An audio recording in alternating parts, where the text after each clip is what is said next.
You are back on the Mountain Morning Show, and oh boy, am I excited for this next interview. My friend Steve Fisher, founder of the Maui Ski Bus and Adventurer Explorer, is right here in studio with us. How are you this morning, Steve? Very good. Thank you very much. Good. It's so nice wonderful to have you here. You know, I mentioned last Friday you stopped by right before the Xterra race, right? Right. You're parked at our lot. We have some fun photos of that. But I want to get a little bit of your background. Maui Ski Bus, it's kind of a contradiction in terms, really. When you put Maui, ski together, it really doesn't quite work out. I mean, you're from Maui, Lahaina, right? And you've been there for about 30 years. Right. What gave you the idea to kind of create what you're doing now with the ski bus?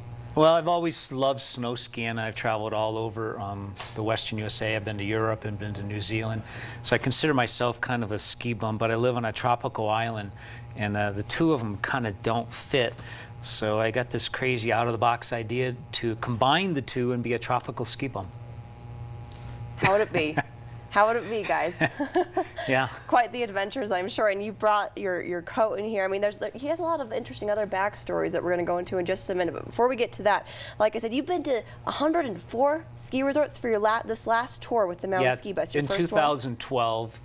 I skied 104 different ski resorts, Western USA and Canada. And I ventured through the Park City area during the Sundance Film Festival. As you can see, this is the jacket that I wore the entire time. Flip it around. Hold over in front of you so we can see that on your camera. See, all these are all the resorts you went to. And this idea just came to you out of nowhere. You're like, I'm going to just let people know where I've been, who I am. Yeah, the 100th was pretty cool. I actually was invited to ski with Johnny Mosley on a Warren Miller shoot. They put Johnny on the shot, but I didn't get on. But I still was there anyways. That is cool. And I want to mention down here, you've got Alta, Solitude, Brighton, Canyons, Deer Valley, Park City. How was the Park City area to you when you came by? I love it here. Yeah? Yeah, Utah powder. Doesn't get much better than that. That's what I love about Utah powder. That's pretty great. What's your favorite part about, or what was your favorite part about traveling through the continent and just seeing all these great resorts? And what were the reactions that people got when you told them what you were doing? They actually, everywhere I went, the ski resorts embraced it. The marketing managers were fantastic. The kids on the mountain, when they saw the bus and the whole ambiance behind it, I got a lot of VIP parking, so I was able to park right up front at most of the resorts. I made up 5,000 MauiSkiBus stickers that I passed out and just gave them to ski patrollers, to people that fell. I'd be skiing along and somebody would fall and they were laying there, and I'd ski up to them, make sure they were okay. And then I told them that they got an award for falling, and they're looking at me funny, and I whip out a MauiSkiBus sticker to them. I'm surprised you never stopped by me Yeah. when you were here. I'm pretty good at falling, but tell us what we're seeing here on the interior of your bus. These are all the different stickers and passes from the different resorts that I went to. From all over the Western USA, all the way up until in Canada. I did, as I mentioned, 104. I threw in a couple Nordic ski resort to mix it up a bit. Actually, Nordic skiing to some degree is harder than downhill skiing. And share that with me. What's the longest amount of days that you skied just day after day after day? 11. 11. And then I had a day off, and then I did 9. How do you recoup from that? Or every day, I mean, 104 resorts during the ski season, all that traveling, cold you're water. Driving. How do you cold get water. ready for the next I'd day? actually would stop at stream beds along the way and just look at the cold river water while it was snowing. And I'd actually take my shoes, be down to my skivvies, and I'd go and stand right in the water up to my thighs to get the ice feel. And but poor knees were loving it because they were just fried. So that's from the skiing. secret. That was the secret. Cold water. Nice, cool, clear. No, mountain, cold, winter, not cool. Cold, freezing cold mountain water. That's the secret to it. Yeah. Nice. So with your travels from state to state, so you visited how many of the ski resorts here in Utah? I skied virtually everything there was in Utah. There was a couple of them I did not make because they were out of the route. Brian Head down there, and then everything in the Salt Lake City area up to Powder Mountain, which was a little secret mountain that I never knew about. Yeah, it's great. Yeah, really enjoyed that. Steve, what was your favorite resort? Do you have one? Oh. What was one what you were pleasantly surprised by, I guess? Powder Mountain. Powder Mountain, yeah. I was really surprised with that. Great. Plus the drive up there, that was crazy. Yeah? Yeah. Yeah, this is a steep road. Oh, yeah. It is kind of a steep road. That's a very well, I'm steep glad road. you were able to make it there. That's so cool. So during this last ski season, it was the Maui Ski Bus, and now during the summer, you've kind of transferred it over to as the Maui mountain bike bus. Right, it's an alias, mountain biking. It's another passion I do. I race the Xterra World Championship mountain bike triathlon every year on Maui, and so I raced the one up at Snow Basin. Awesome operation. I was very happy. Lungs a little hurting because I'm at sea level and we're up to, I think, Kind of a big 8,000 jump, feet or just a 9,000. little. Yeah, but you know, just you'll only live once. Get out and do it. And speaking of only living once, this guy has set a Guinness Book World Record. He's a record holder for the first person to windsurf from California to Hawaii. Yeah. Tell me about this. How long did that take you? 47 days. 47 days. Yes. How many miles is that? About 2,500 miles. No big deal, about 2,500 miles. What gave you the idea to do this? I mean, this was a couple years ago, but was this like the first thing that kind of set off this adventure sort of mindset in you, or has it always existed with you? It's always existed with me. As a kid growing up in Michigan, I did some crazy stuff then. And then I sailed to Hawaii when I was 23 using a sextant. And nobody thought I could do that. And then I read an article about a gentleman that kayaked from San Diego to Maui, and my first thought was, if he can kayak from San Diego, I can windsurf it. And once I got this seed in the mind, nothing stopped me. It was a 10-year progress to do it. That's amazing. So tell me about how your journey went. You described that you were in a great big, what your friends called an orange coffin of sorts. Yeah, What yeah. was this Definitely. One of my friends that actually runs Club L'Esprit up here, he actually called it the Orange Coffin, and it's pretty funny. Mr. Quigley, thank you very much. But it looked like Aladdin's slipper. Toursmaui.com is the website for it, and I lived in it for 47 days at sea.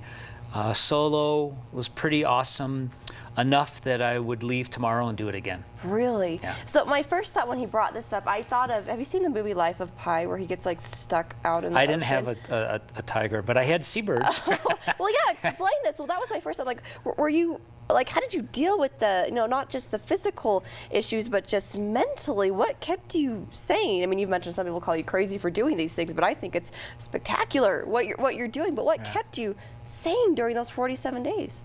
Well, once I get an idea to do something, I keep a very focused mind on it. And I studied what people went through in concentration camps and prisoner of war, and how they mentally maintained their sanity, even though they lived in a very uncomfortable environment. I was in a beautiful environment. I had seabirds that had 6-foot wingspans come right up to me because I was a non-threat to them.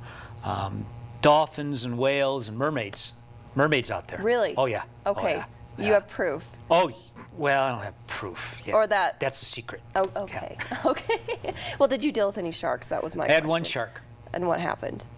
It took a look at me with a scraggly beard and kind of looked like Tom Hanks in that movie, and it went off of the way. So okay, I'm not because really that would have afraid. been one of my bigger fears, or just the intense openness and Right. just complete solidarity out there. You mentioned you studied what others have done in dealing with a harsh or maybe uncomfortable environment. Like you said, you were in a beautiful environment, but still being alone. What did you do daily to keep yourself on task? To keep my mind from going crazy is I built a mountain cabin in my mind over and over again, and when I'd finish it, I'd build it again and make it more fine-tuned, and then I'd finish it again, I'd build it again.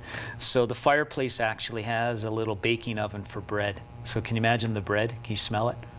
I bet I could if I Yeah. did what you did, maybe, Yeah. after so many days of building that in my mind. But the process you went through is just spectacular. I bet, I mean, my thought was the skies at night Yeah. would have just been amazing. It was pretty awesome.